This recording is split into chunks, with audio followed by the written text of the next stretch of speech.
Miss Marple, and the Man Who Was Buried Alive. Chapter 1. The Whispered Confession. The train pulled into Greystone Village Station with an unhurried grace, its whistle fading into the crisp afternoon air. Miss Marple stepped onto the platform, clutching her well-worn handbag, a faint smile of satisfaction on her lips. There was something delightfully unchanged about Greystone, an old-world charm that resisted the passage of time. The narrow lanes lined with stone cottages exuded a quiet dignity, their gardens spilling over with late-blooming roses.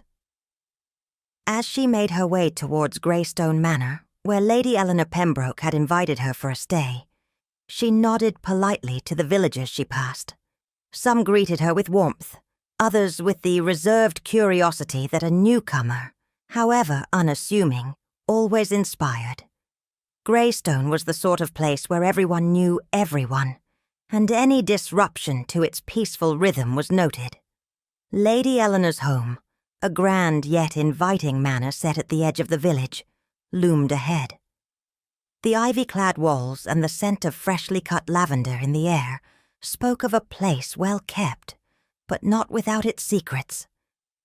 Miss Marple had visited many such homes where the past lingered in corners, waiting for the right moment to stir. She paused at the gates, taking in the quiet hum of the countryside, before making her way inside. She had come for a peaceful visit, of course, a change of scenery, a few pleasant days spent with an old friend. But as she walked through the doors of Greystone Manor, she could not shake the faintest sense of something unsettled. The drawing-room at Greystone Manor was bathed in the warm glow of the afternoon sun. A fine china tea set rested on the table between Miss Marple and Lady Eleanor, accompanied by a generous assortment of biscuits and delicate sandwiches. The conversation had begun in the usual way, discussing mutual acquaintances, the state of Lady Eleanor's roses, and the unreliability of the new housemaid. But as tea was poured and the biscuits slowly disappeared, the subject took an unexpected turn. "Greystone has changed so little," Miss Marple observed, stirring her tea. "It's quite refreshing in a way." Lady Eleanor gave a soft chuckle. "Oh, the place hasn't changed at all, my dear Jane. But people always do." She reached for a biscuit, hesitated, and then, in a more subdued tone, added, "Take the Winslows, for instance. Now there's a family with a history."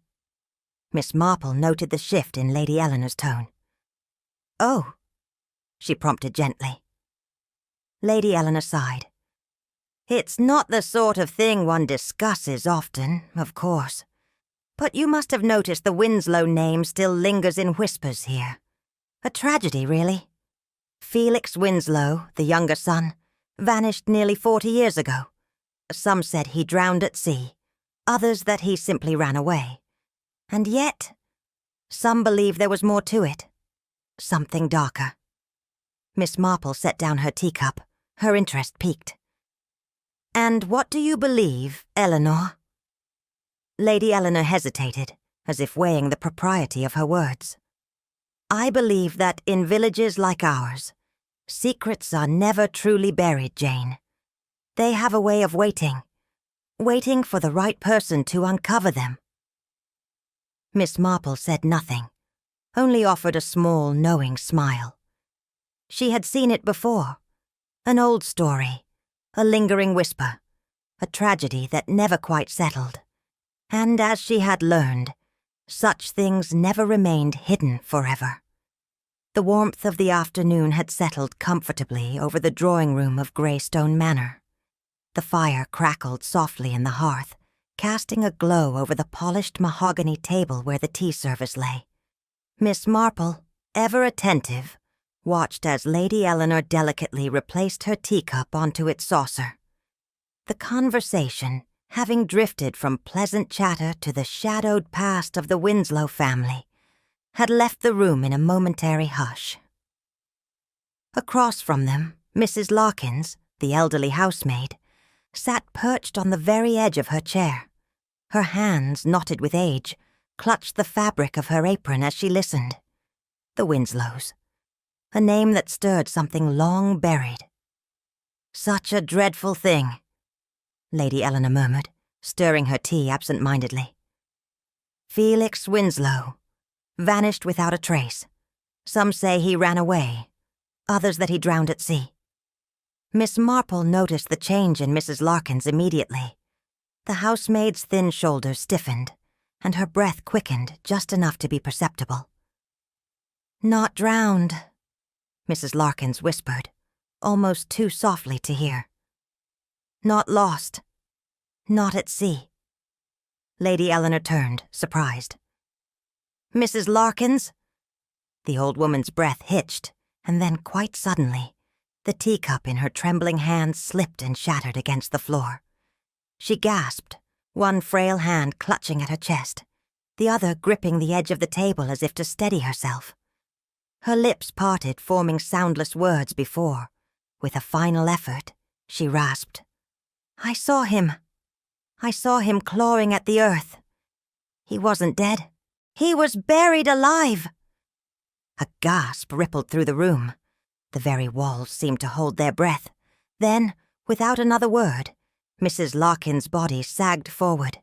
The housemaid collapsed onto the table, sending the silver spoons rattling against the fine china.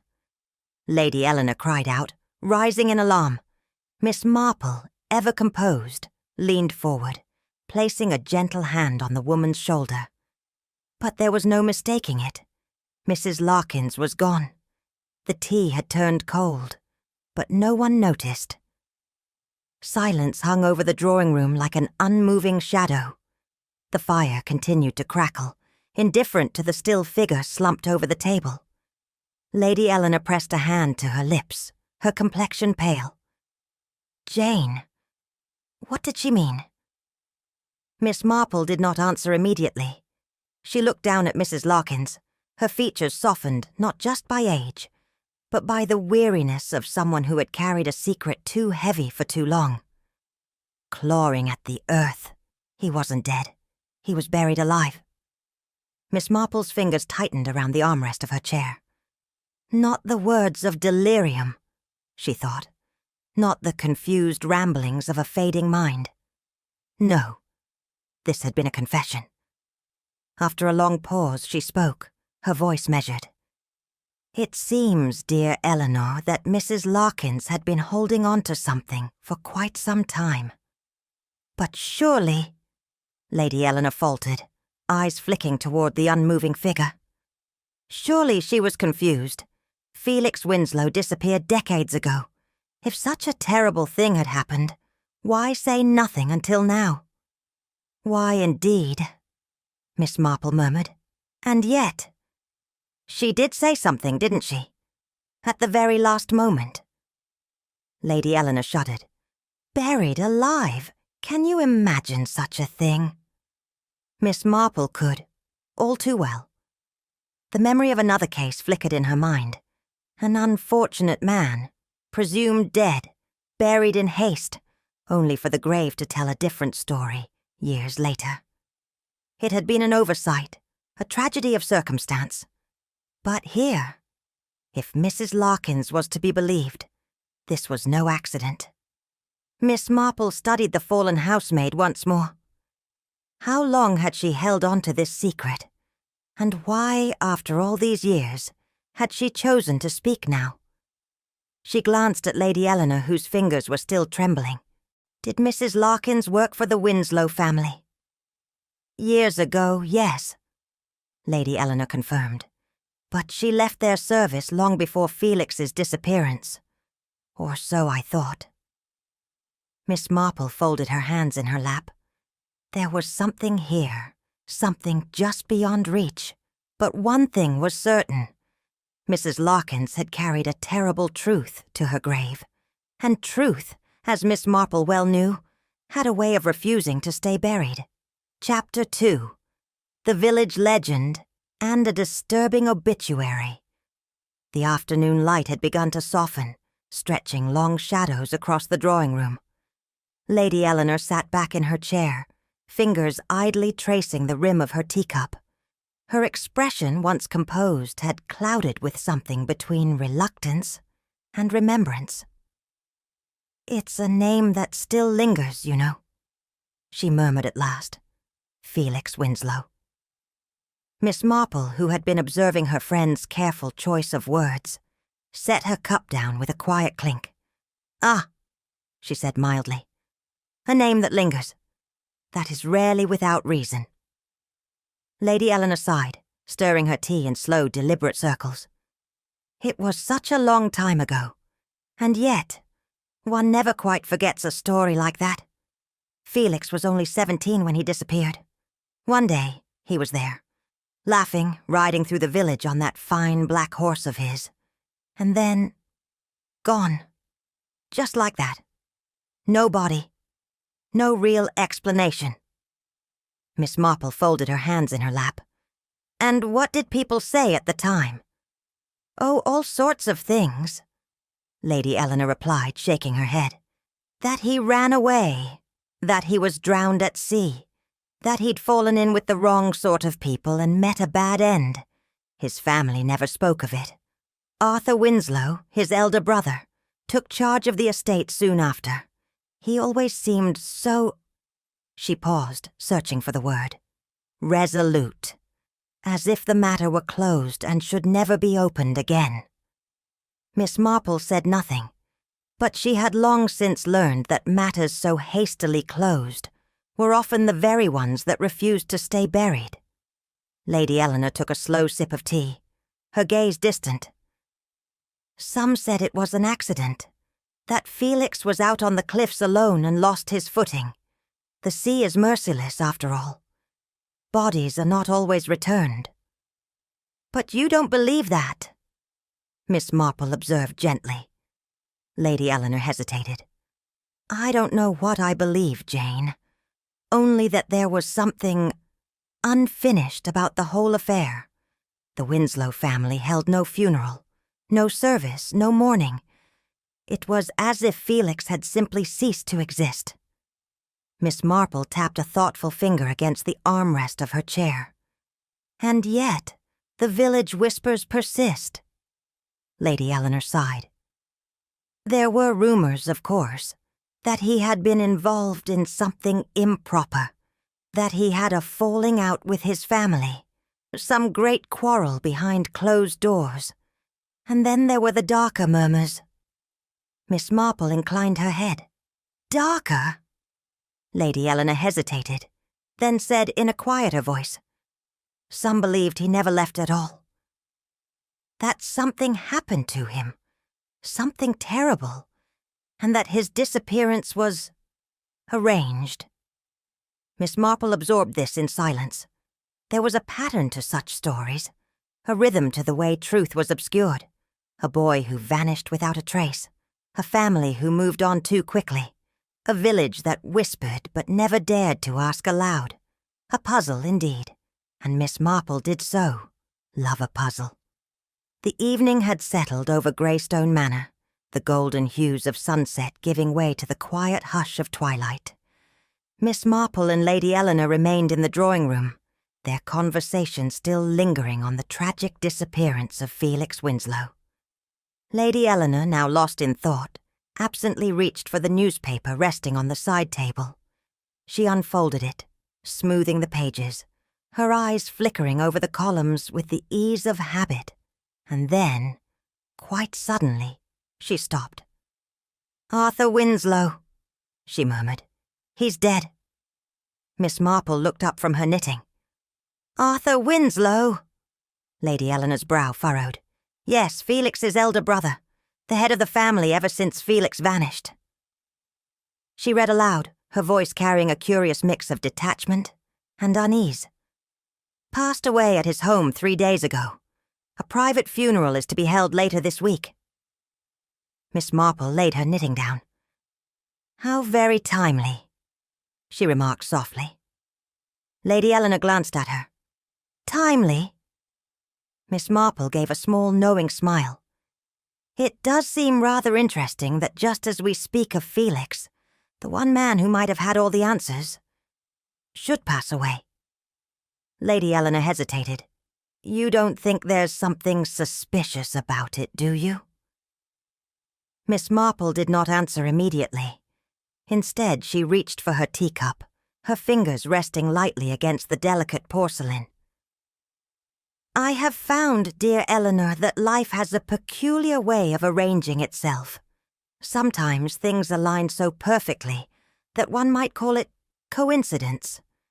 But I have never much believed in coincidence. Lady Eleanor exhaled, setting the newspaper aside. I suppose it's simply one of those things. Arthur Winslow was not a young man after all. And yet... Miss Marple tilted her head slightly. And yet? Lady Eleanor shook her head. It's nothing, really. Just a feeling. A sense that there was something unfinished about him. Something unresolved. Miss Marple nodded slowly. Unfinished things have a habit of making themselves known, sooner or later. She leaned back, her fingers pressing together in quiet contemplation. Arthur Winslow's death on the surface was nothing remarkable, but Miss Marple had spent a lifetime understanding the delicate strands that connected events, the unseen threads that tied past to present. And if there was one thing she knew for certain, it was that when the past begins to resurface, it is never without purpose. She glanced once more at the discarded newspaper, her mind already turning. Arthur Winslow was gone, but the story was far from over. Chapter 3. The Funeral and a Shocking Encounter. The air was heavy with the scent of damp earth and lilies as the mourners gathered outside St. Luke's Church. The bell tolled solemnly, marking the final farewell to Arthur Winslow, the late master of Winslow Hall. Miss Marple stood near the back, her gloved hands folded neatly in front of her. Funerals, she had found, were often more revealing than people realized. In the quiet solemnity of grief, truths had a way of slipping through the cracks. The Winslow name had long cast a shadow over Greystone Village, and today was no different. There were whispers among the villagers, hushed tones speaking of the family's troubled past. Some murmured about Arthur's stern and calculating nature, others about Felix Winslow, the younger brother who had vanished all those years ago. The more superstitious among them wondered aloud if the family was cursed. Miss Marple listened, absorbing the pieces of gossip as one might collect fallen leaves, knowing that, once gathered, a pattern might emerge. The priest intoned the final prayers as the coffin was lowered into the grave. A soft gasp rippled through the crowd as Mr. Tully, the elderly gravedigger, hesitated, his hands trembling on the shovel. His gaze flickered toward the Winslow crypt, where generations of the family lay buried. A chill ran through Miss Marple. It was not the coffin before them that troubled Mr. Tully. It was something else entirely. As the final clods of earth were scattered over the grave, Miss Marple turned her attention to the mourners. It was not grief that interested her, but the subtle betrayals of emotion, the flickers of unease, the glances exchanged, the small hesitations. Edmund Winslow, Arthur's son, stood with his head bowed, his posture rigid. But it was not sorrow that lined his face. It was strain, as though carrying the weight of something left unsaid. His wife, Vivian, stood beside him, her expression composed but her eyes sharp. She stole glances at Edmund when she thought no one was looking, her lips pressed into a thin line. Miss Marple had seen such looks before, not grief, but knowledge. Vivian Winslow knew something. Further back, Dr. Lionel Graves, the family doctor, hovered at the edge of the gathering. He had been the one to sign Arthur Winslow's death certificate. He looked everywhere but at the grave. His fingers tapped restlessly against his coat. Miss Marple watched as he swallowed hard, then took out a handkerchief to dab at his brow, though the air was cool. What, she wondered, Did Dr. Graves have to fear? And then there was Mr. Tully, the gravedigger. He lingered near the family crypt, his thin shoulders hunched, his eyes darting nervously from the freshly dug grave to the old tomb. His lips moved soundlessly, as though whispering to himself. Miss Marple did not believe in ghosts, but she did believe in fear, and Mr. Tully was afraid of something buried long before this funeral. The final shovelful of earth landed atop Arthur Winslow's grave, a dull, heavy sound that seemed to linger in the still afternoon air. The mourners began to drift away in quiet clusters, their voices hushed, their expressions carefully composed. But Miss Marple remained where she was, her sharp eyes drawn to Mr. Tully, the gravedigger, who had not yet moved from his place. He stood near the Winslow family crypt, an imposing stone structure that had housed generations of the family. His hat was gripped tightly in his gnarled hands, and his lips moved soundlessly, as if engaged in some private conversation with the dead. Miss Marple, always one to observe what others overlooked, watched as his shoulders tensed. His mutterings, though faint, carried the unmistakable tremor of unease. "Some graves don't rest easy." The words, barely above a whisper, sent a ripple of something unspoken through the air. Mr. Tully's gaze flickered toward Arthur Winslow's fresh grave, then back to the crypt, as if caught between the past and the present. Miss Marple took a step closer, her voice gentle but firm. "A troubling thought, Mr. Tully." He started as though realizing he was no longer alone. His hands fumbled with his hat before he gave a quick shake of the head. "No, ma'am, nothing at all. Just an old man's ramblings, that's all."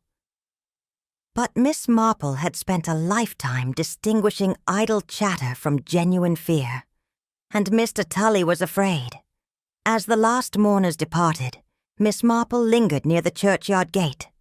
She had learned over many years that the most telling conversations happened when people believed they were unobserved, and so, when Vivian Winslow's voice cut through the hush of the evening, low and urgent, Miss Marple turned her attention toward the Winslow couple standing near the yew trees. "Let it be, Edmund," Vivian hissed. "Let it stay buried." Edmund's response was tight with frustration. "We can't ignore it forever, Vivian. If there's something to uncover—" "There's nothing to uncover," she snapped. "And even if there was, you wouldn't like what you'd find." There was a pause. Then more softly she added, "Dig too deep, Edmund, and you might not like what you find." The words lingered in the air like a curse. Miss Marple, listening from the shadows, did not believe in curses, but she did believe in warnings. And this, she thought, was most certainly one. Chapter 4. The Secret in the Family Crypt. The evening had settled comfortably over Greystone Manor, the glow of the lamps casting a soft golden hue over the drawing room. The remnants of dinner had been cleared, and a fresh pot of tea steamed gently between Miss Marple and Lady Eleanor. Outside, the wind stirred the trees, a quiet murmur beneath the faint ticking of the mantel clock. Miss Marple took a careful sip of her tea, her fingers resting lightly around the delicate china cup. "It is rather curious," she mused, "how quickly people forget what they find inconvenient to remember." Lady Eleanor looked up from the fire.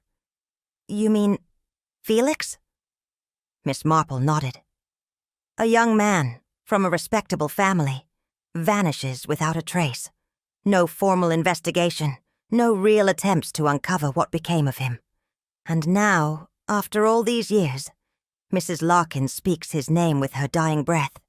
One wonders why it was never examined properly." Lady Eleanor sighed, setting her cup down with a quiet clink. "Perhaps because no one wished to examine it, Jane. The Winslows were powerful, and Arthur Winslow in particular was a man who did not welcome questions." Miss Marple stirred her tea thoughtfully. "And yet, questions have a way of waiting, don't they? Unanswered ones, at least. Lady Eleanor pressed her lips together. There were always whispers, of course. Even back then. Miss Marple leaned forward slightly. Whispers, dear Eleanor, are often the beginning of the truth, if one listens carefully enough. Lady Eleanor exhaled slowly, her fingers tracing an absent pattern on the arm of her chair. Arthur Winslow was always the practical sort, she said at last. When Felix disappeared, he took control of the estate without a moment's hesitation. No public distress, no desperate search. Just quiet, efficient management. Almost as if... Miss Marple tilted her head slightly. As if he had expected it. Lady Eleanor hesitated. Or as if he had orchestrated it.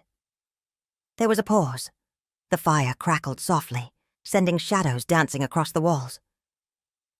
You must understand, Jane, Lady Eleanor continued, her voice lower now. There were rumors. Nothing spoken openly, of course, but hints, suggestions. Some said Felix had been wild, prone to reckless behavior. Others claimed he was on the verge of a scandal, though no one could say precisely what it was. But one thing was certain. Arthur Winslow had no patience for anything that threatened the family name. Miss Marple nodded slowly. And so, when Felix disappeared, Arthur took control, Lady Eleanor finished. And no one questioned him. Not the family, not the village, not even the authorities. Miss Marple set down her cup, folding her hands neatly in her lap. A family of such standing, such influence. One might say it would be rather easy to turn a disappearance into a closed matter. Lady Eleanor's expression grew troubled. That is what troubles me most, Jane. Not that Felix vanished, but that it was so very easy for everyone to move on. Miss Marple tapped a thoughtful finger against the table. Well, dear Eleanor, it seems not everyone has moved on after all. And I do believe it is time someone finally asked the questions that should have been asked long ago. The churchyard was quiet in the evening light, the last rays of the sun casting long shadows across the weathered headstones. Miss Marple, with her usual unhurried step, made her way toward the small caretaker's cottage tucked beside the church.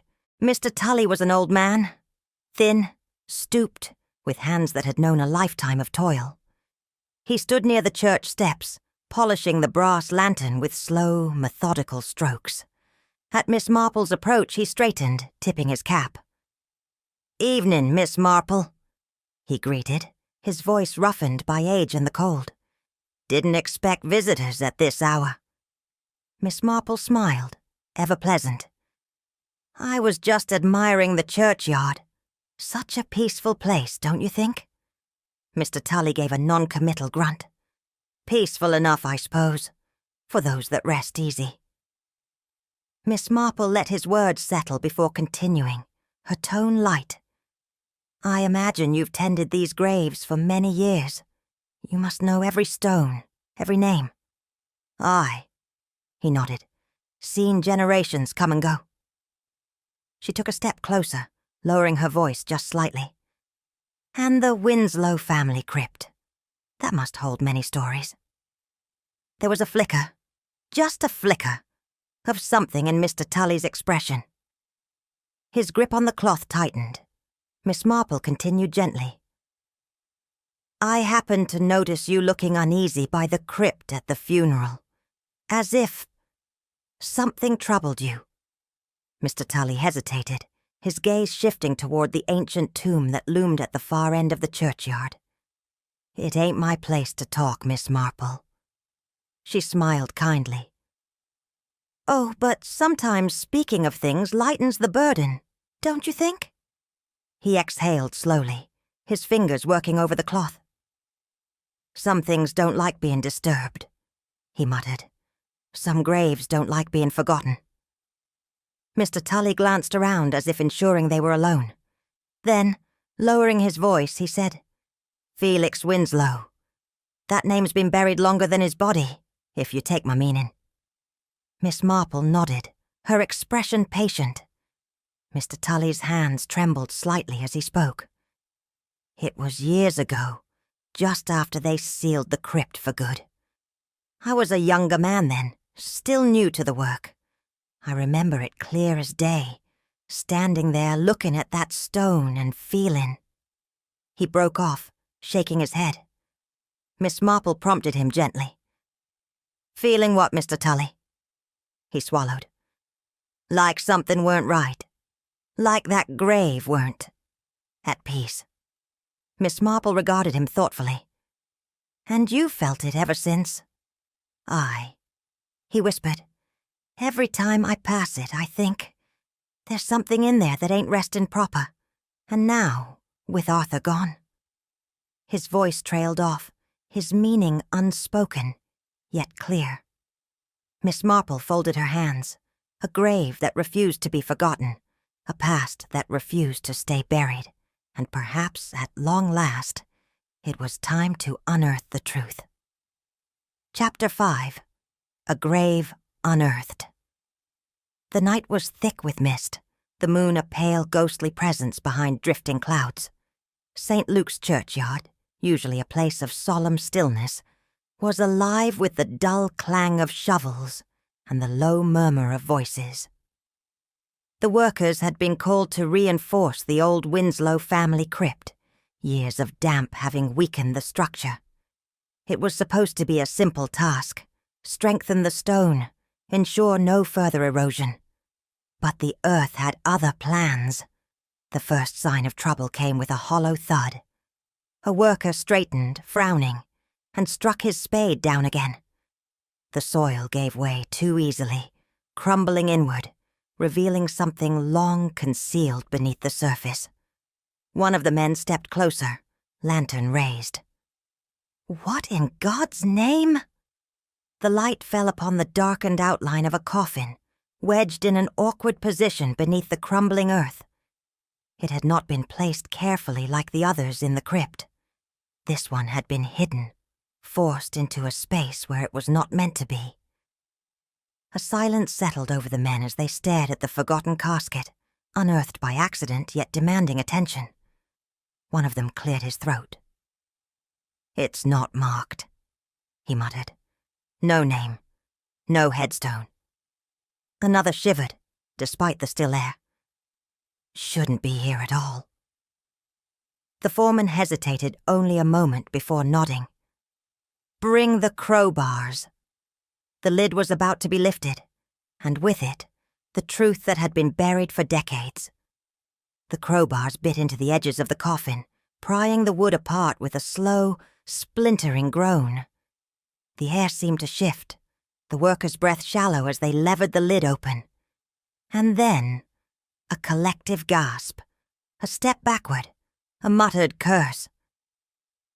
Inside lay a skeleton, curled slightly, the bones twisted as if frozen in the middle of some desperate final struggle. But it was not the bones themselves that chilled the air. It was the inside of the coffin lid. The wood was scarred with deep, frenzied scratches, claw marks tearing at the surface, evidence of someone who had fought with everything in them to escape. Felix Winslow had not been dead when he was placed in this coffin. One of the men stumbled away, making the sign of the cross. Another swallowed hard, his voice barely above a whisper. "He tried to get out." A flicker of light danced over a rusted metal plaque, half buried in the dirt nearby. It bore a name: Felix Winslow, 1885 to 1902. But Felix had never been declared dead. The workers stood frozen, the weight of what they had uncovered pressing against the silence of the night. Felix Winslow had been buried alive, and now, after all these years, he had finally been found. Somewhere in the distance, a clock struck midnight. The coffin lay half exposed beneath the crumbling earth, its wooden surface warped with age. One of the workers, pale and shaking, stumbled forward, reaching toward something glinting just beneath the soil. A rusted metal plaque, He wiped it clean with a trembling hand. The inscription emerged slowly, the letters corroded yet unmistakable. Felix Winslow, 1885 to 1902. A chill fell over the gathered men. One of them broke the silence, his voice a shaky whisper. But Felix Winslow was never declared dead. Was he? Miss Marple, who had arrived quietly moments earlier, stepped forward, her face composed but her mind racing. She had seen many unsettling things in her lifetime, but few as grim as this. A coffin bearing the name of a young man who, according to all records, had simply vanished.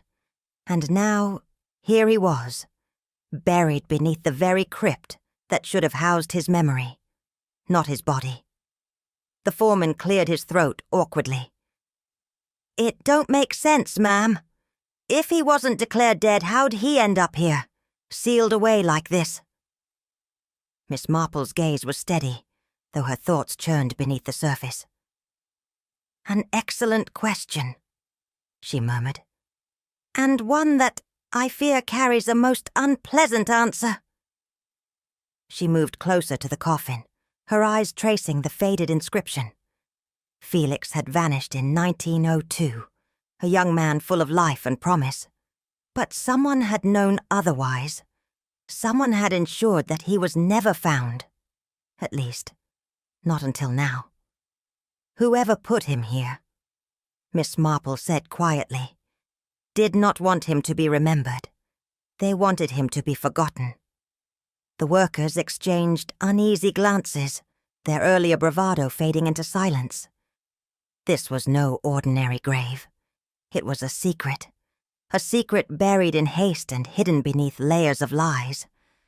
And now that secret was rising to the surface, demanding to be uncovered. Miss Marple stood by the coffin, her gloved hands clasped neatly before her. The wind stirred the edges of her coat, but she hardly noticed. Her mind was already fitting the pieces together, each clue sharpening into something darker, more dangerous. Felix Winslow had not drowned at sea, as some had whispered. He had not run away, as others had quietly suggested.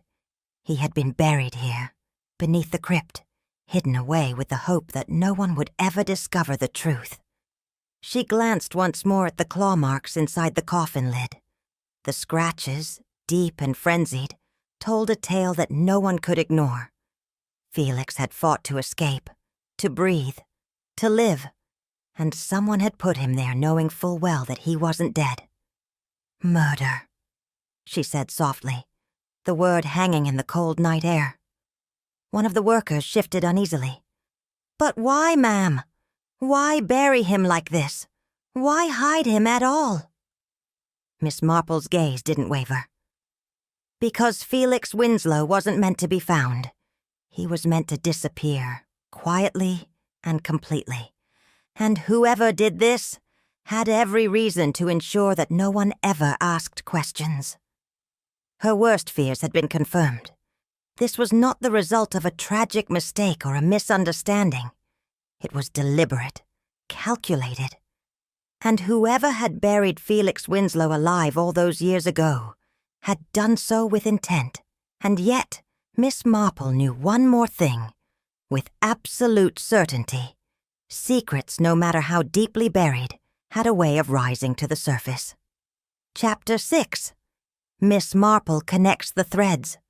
The fire crackled softly, filling the drawing room with a warm glow, but Miss Marple hardly noticed. She sat in her usual chair, hands folded in her lap, her knitting untouched beside her. Her mind was elsewhere, turning over every detail, every whisper, every uneasy glance she had observed since arriving in Greystone Village. The discovery of Felix Winslow's coffin had confirmed what she already suspected. This was no accident. Felix had not vanished of his own accord. He had been removed, buried, silenced. But the question remained, why? She replayed the moments in her head, the hushed warnings, the reluctance to speak of the past, Mr. Tully's fearful murmurings about graves that don't rest easy. She thought of Vivian Winslow's chilling words to her husband, "Dig too deep, and you might not like what you find." She thought of Dr. Graves avoiding the coffin as if it might accuse him. And she thought most of all of Arthur Winslow, the man who had benefited the most from Felix's disappearance. Her fingers tapped lightly against the armrest of her chair. It was all there, woven together like a tapestry, where one loose thread would unravel the whole design. She only needed to find it. Miss Marple reached for her tea, though it had gone cold. Arthur Winslow had taken control of the family estate immediately after Felix's disappearance. That much was fact. The Winslows were a family of old money and tradition, but that did not mean they were immune to financial troubles. And Miss Marple knew well enough that when fortunes dwindle, people become desperate. Lady Eleanor had spoken of it before. Felix had been the rightful heir. As the younger son, his inheritance should have been smaller, but rumors had always suggested that their father had intended to divide the estate differently. If Felix had lived, the family fortune might not have gone to Arthur at all. Miss Marple's eyes sharpened, and if Arthur stood to lose everything, then Felix had stood in the way. She considered another possibility. Had Felix known something? Something dangerous? A secret that Arthur could not afford to let him reveal? Her lips pressed into a thin line. This was not a simple case of inheritance. This was about control. And Arthur Winslow had secured that control in the most final way possible. Miss Marple took up her knitting once more, the needles clicking softly. There was only one thing left to do: tie up the loose ends and bring the truth to light. Miss Marple sat quietly, her fingers resting lightly against the edge of the armchair. Dr. Graves. His name had surfaced too many times, his presence lingering like a shadow over Felix Winslow's disappearance. He had signed a death certificate for a man who had never been declared dead, a man whose body had only now been discovered, entombed beneath the Winslow crypt. That alone was suspicious, but there was more. His nervous behavior at the funeral, his reluctance to meet anyone's eye, his visible distress at the discovery of the coffin. Miss Marple had seen guilt before, and Dr. Graves was a man carrying a burden too heavy to bear. She considered the possibilities. Had he been coerced, forced into silence? If Arthur Winslow had orchestrated Felix's disappearance, then he would have needed someone to legitimize the lie. Or was Dr. Graves complicit? Miss Marple's mind ticked over the facts. If Felix had been truly dead, why was no public death certificate ever filed? Why was there no record, no inquiry, nothing to confirm that Felix Winslow had simply passed away? Instead, there was silence, a deliberate, manufactured silence. And yet, Dr. Graves had signed something. Miss Marple's lips pursed. What kind of doctor pronounces a man dead without a body? A doctor who was frightened, or a doctor who had something to gain? She suspected the former. Dr. Graves did not seem like a man who had profited from Felix's death. He seemed like a man haunted by it, and that, Miss Marple knew, was a weakness that could be exploited. Miss Marple's fingers tapped lightly against the armrest. A man declared dead who was not dead at all. The horrifying discovery of claw marks inside Felix's coffin, evidence of a desperate struggle. And now, an uneasy doctor, carrying secrets. A thought flickered in Miss Marple's mind, a case she had read about years ago, a rare medical condition called catalepsy, a condition that slowed the body's functions to an almost imperceptible level. To the untrained eye, to even a careless doctor, it could mimic death itself. Was it possible that Felix Winslow had not been dead at all when he was placed in that coffin? Miss Marple sat back, her suspicions sharpening. Had Arthur Winslow known? Had Dr. Graves realized too late? There was only one way to find out. It was time to have a conversation with the good doctor. Chapter 7. A nighttime confession and a near-fatal attack. The air inside Dr. Graves's study was heavy with the scent of pipe tobacco and old parchment, the dim glow of the desk lamp casting shadows that flickered across the walls. Miss Marple sat across from him, her expression serene, her hands folded neatly in her lap. "Such a dreadful business," she murmured, her tone light, almost conversational. "Finding poor Felix Winslow after all these years. One can only imagine the shock." Dr. Graves, perched stiffly in his chair, exhaled a slow breath, the fingers on his glass of brandy tightening ever so slightly. "Yes, quite. A terrible thing." Miss Marple nodded, her eyes resting on him with quiet curiosity. "I dare say it must be especially difficult for you, Doctor. After all, you signed the death certificate, did you not?" His hand jerked slightly, the amber liquid inside the glass sloshing against the rim. Yes, well, I did what was necessary at the time." Miss Marple tilted her head ever so slightly. "At the time. A curious phrase, that." Dr. Graves swallowed, reaching for his handkerchief and dabbing at his brow. "Mrs. Marple, I'm not sure what you're insinuating, but—" "Oh, nothing at all," she interrupted pleasantly. "Only that it is most unfortunate, isn't it? That Felix Winslow's body was never officially recorded as deceased, and yet there it was, hidden away all this time." Dr. Graves's fingers clenched around the glass. A muscle twitched in his jaw. Miss Marple leaned forward ever so slightly, her voice gentle. "Wouldn't it be easier to unburden yourself, Doctor? I do believe you've carried this weight for far too long." For a moment the room was silent.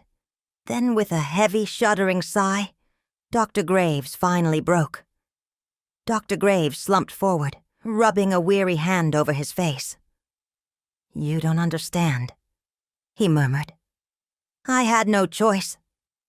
Miss Marple remained quiet, allowing the silence to settle around them like dust. The doctor took another deep breath. Felix wasn't dead. Miss Marple remained impassive, though her fingers tightened slightly against the fabric of her dress. "Go on." Dr. Graves exhaled, his gaze distant, lost in memory. "He suffered from a rare condition, catalepsy, a state where the body slows down, the pulse barely detectable. Even to an experienced physician it would appear as though life had simply left the body." Miss Marple nodded, her voice barely above a whisper. "But it hadn't." Dr. Graves's throat bobbed. "Number Felix Winslow was alive when he was put into that coffin." The words hung between them, heavy, damning, irreversible. "I examined him," the doctor continued. "His body was cold, his pulse non-existent to the touch. But I should have been certain. I should have waited." His voice cracked. "Arthur Winslow pressured me, told me Felix had been a disgrace, a scandal waiting to happen, that his death was better for everyone involved." Miss Marple's expression remained unreadable. "And so, you signed the death certificate?" Dr. Graves nodded, his voice hoarse. "Yes, I did. And they buried him." He shut his eyes. "And by the time I realized my mistake, it was too late." Miss Marple's voice was soft but firm. "And Arthur Winslow ensured it remained that way." Dr. Graves pressed his hands to his face, his shoulders shaking slightly. "I've lived with this for over 40 years, Mrs. Marple. I told myself it wasn't my fault, that I couldn't have known." Miss Marple watched him for a long moment before rising to her feet. "Guilt is a heavy burden, Doctor," she murmured, "and the truth has a way of demanding to be known. With that, she turned toward the door. There was only one thing left to do: bring Felix Winslow's murderer to justice. The night was unusually still, the village of Greystone wrapped in a hush that felt heavier than mere silence. Miss Marple, tucked away in the guest room of Greystone Manor, had retired early, though sleep did not come easily. Dr. Graves's confession weighed on her mind. Felix had not been dead when he was buried, and someone, Arthur Winslow, had ensured he never woke up. The truth was out now, and truth, Miss Marple knew, had a way of unsettling those who preferred it buried. She lay in bed, listening to the faint creak of the house, settling, the distant hoot of an owl. But then, another sound. Different. A floorboard shifting.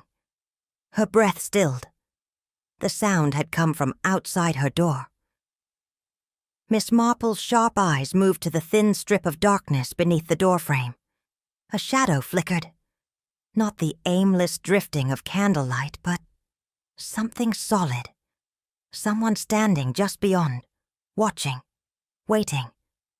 She remained perfectly still, her hands folded lightly over the blankets, her mind racing. Whoever stood outside her door was not merely passing through the hall. They were there for a reason. The air seemed to tighten, the quiet pressing in. Then, the faintest click, the turning of a doorknob.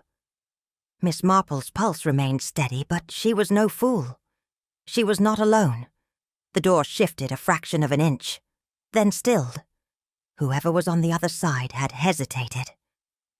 Miss Marple, calm as ever, reached for the heavy silver candlestick on the bedside table, her fingers wrapping around its cool weight. Then, a sudden, sharp movement. The door burst open. A dark figure lunged forward, swift and silent, moving with the deadly efficiency of someone who had done this before. Miss Marple did not scream. She never screamed.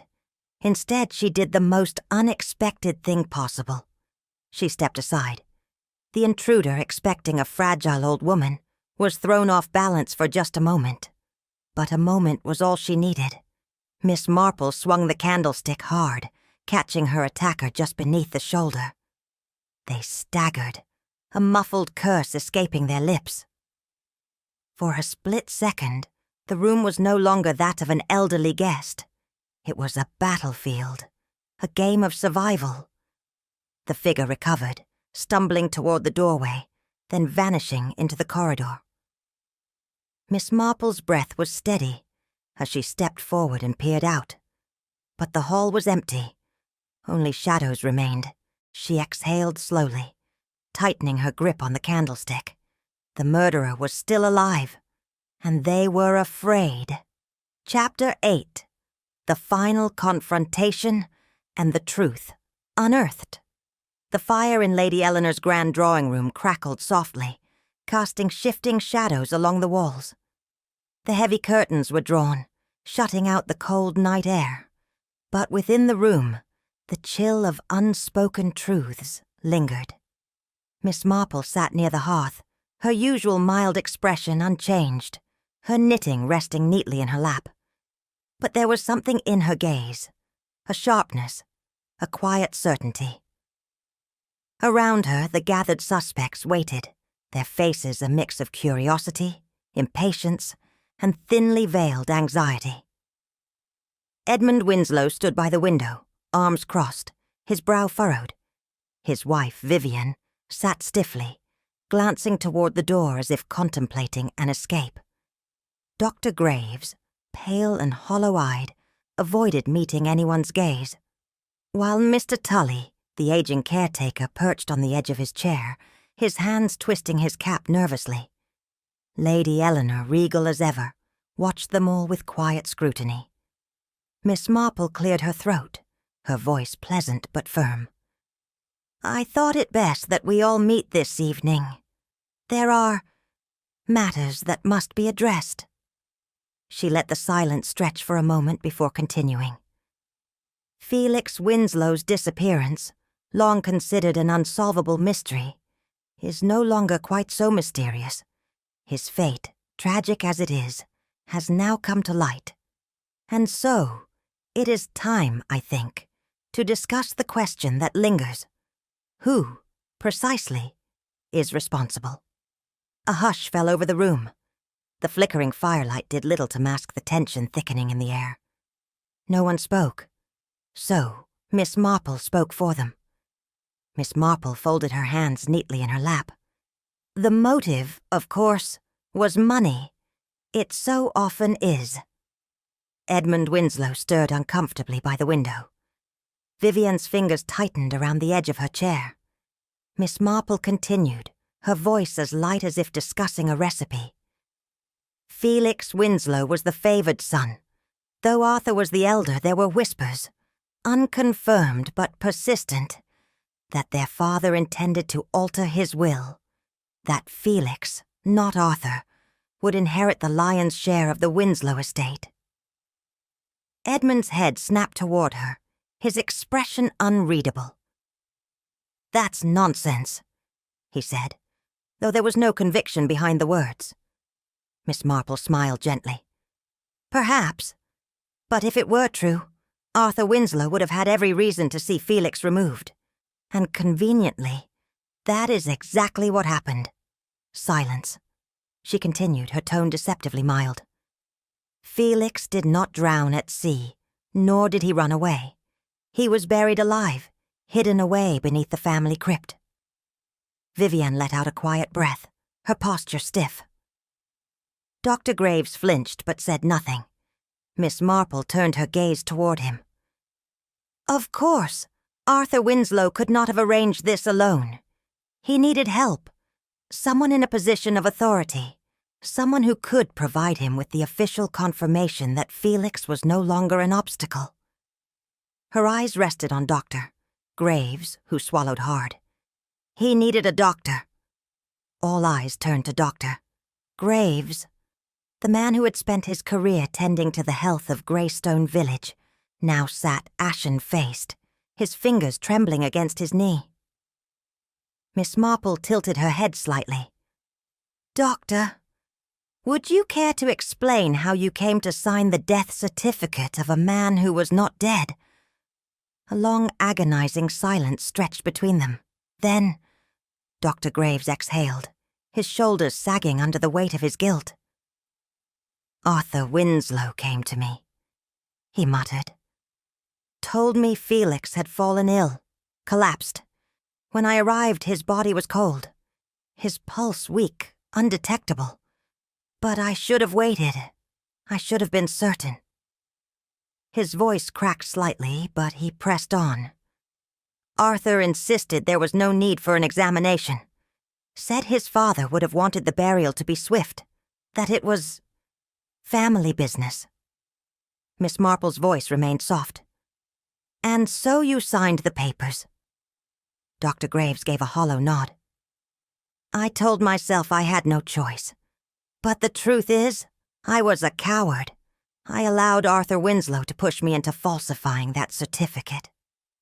A murmur of shock rippled through the room, but Miss Marple remained composed. "A coward, perhaps, Doctor, but not the only one responsible. Arthur Winslow may have secured the inheritance, but it was not he who kept the secret buried for 40 years. Her eyes flicked toward Vivian, who had remained silent for too long. Miss Marple smiled just slightly. "And I do believe, Lady Winslow, that you have something to add?" A heavy silence settled over the room, the weight of the past pressing against the gathered faces. The flickering firelight did little to warm the growing chill as Miss Marple took a breath, her voice gentle, yet unwavering. "There is one last truth to be told," she said, her gaze sweeping across them. "And it is the most terrible of all." No one moved. Even the air seemed to still. "Felix Winslow did not die on the night he was buried." Miss Marple continued. "He lived. For days."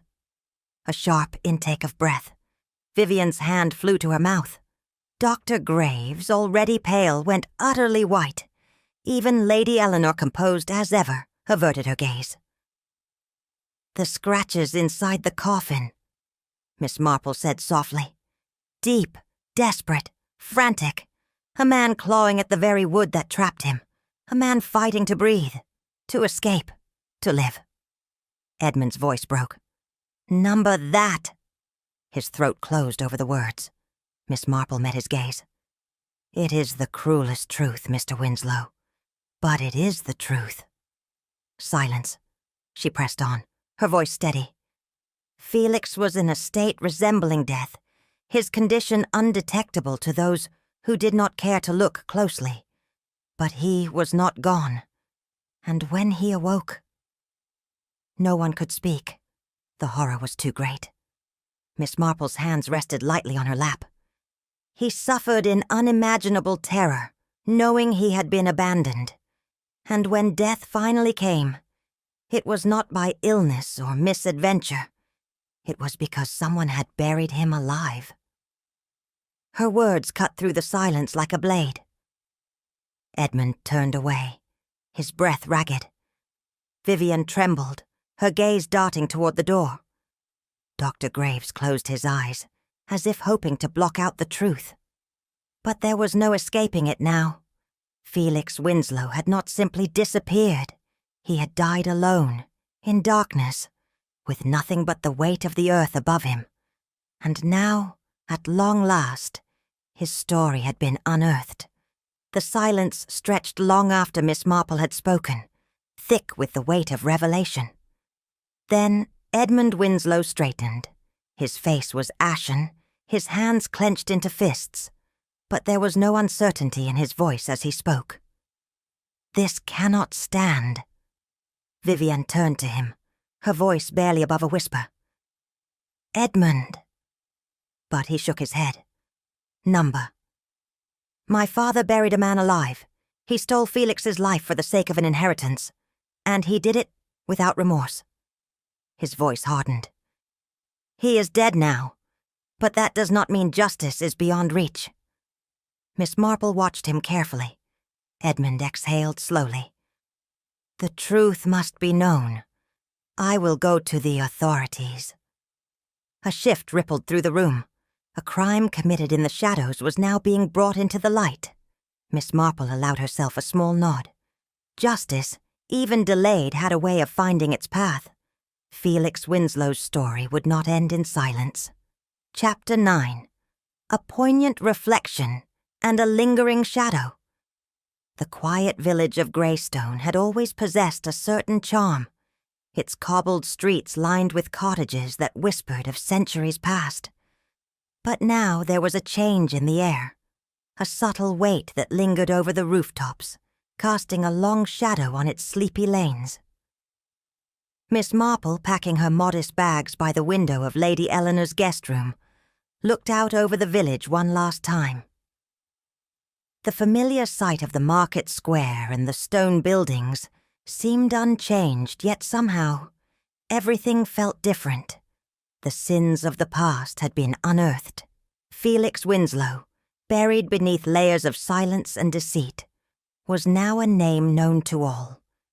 Not just as the victim of an accident, but as the victim of a murder, a calculated, deliberate act to secure an inheritance.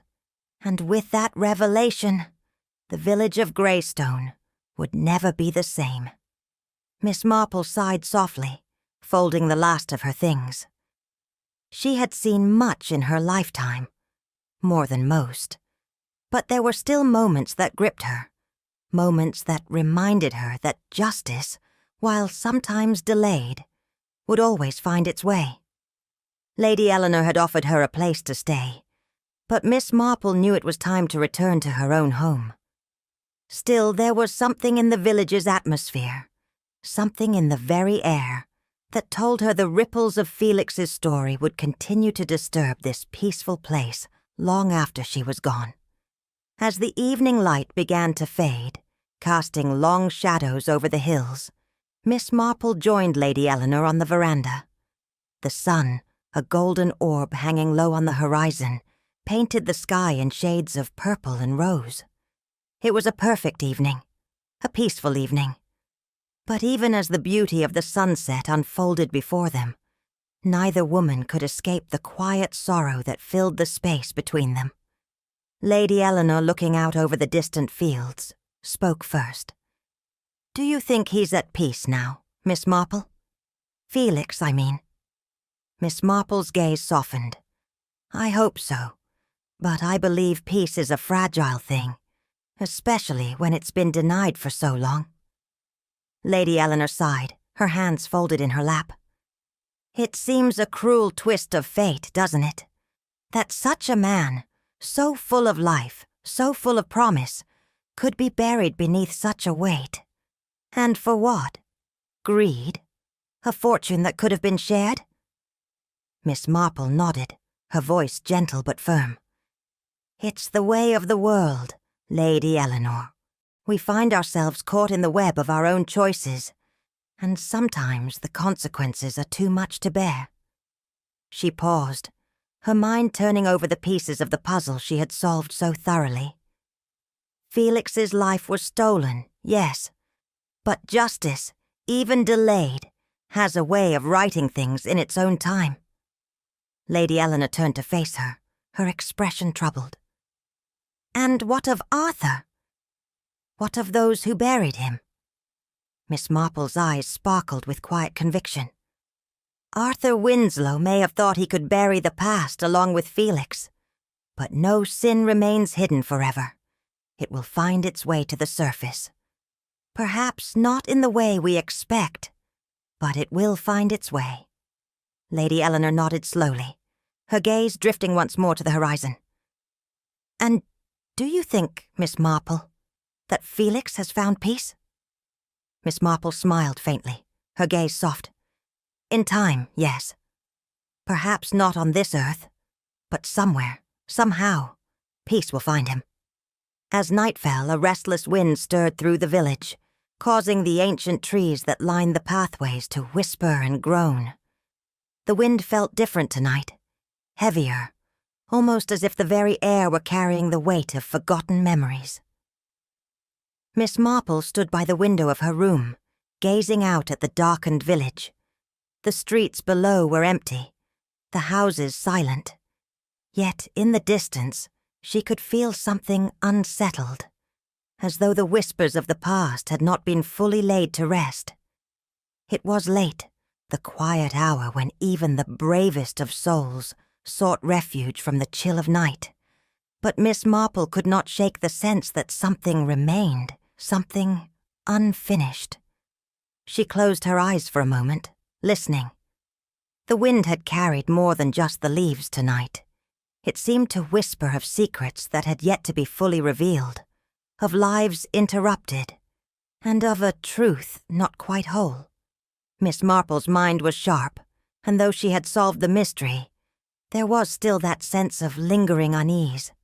Felix's death had been a puzzle with many pieces, but some pieces, some truths, still felt hidden, like they were still just out of reach. The wind howled again, louder this time, as though urging her to look deeper, to consider something she might have missed. But no, she had done all she could. Felix's story had been told, and justice would follow. The past had been unearthed, and now it could finally rest. Still, as the wind howled through the trees, and the shadows stretched longer, Miss Marple couldn't help but wonder if there were echoes in the night that even she could not hear. The wind had not yet died down, and as Miss Marple prepared for bed, the restless air seemed to creep closer. She felt it again, a slight pressure, a tension that had settled in her chest. It was as though the night itself was waiting. She pulled the curtains back just enough to look out over the grounds of Greystone Manor, the moon casting its pale light over the village. The Winslow family crypt stood silhouetted in the distance, an ancient monument to secrets buried long ago. For a moment it seemed as though the shadows near the crypt were moving, flickering, shifting in a way that felt too deliberate to be the wind alone. Miss Marple's breath caught. Had she imagined it? Or had someone, or something, been lurking near the crypt. She stepped closer to the window, her eyes straining in the dim light. The shadow moved again, but this time, it was unmistakable. A figure, dark and indistinct, seemed to pass near the crypt's entrance. A trick of the moonlight, or was something else at play? Miss Marple's heart quickened for the briefest of moments, but she shook her head. Number. This was not the time for wild imaginings. The murderer had been unmasked. Felix's fate had been revealed. And yet, that shadow still loomed in her mind. As she turned away from the window and closed the curtains, Miss Marple knew one thing for certain. The past might have been unearthed, but some things, some shadows, never truly disappear. And perhaps, just perhaps, the wind would continue to whisper its secrets.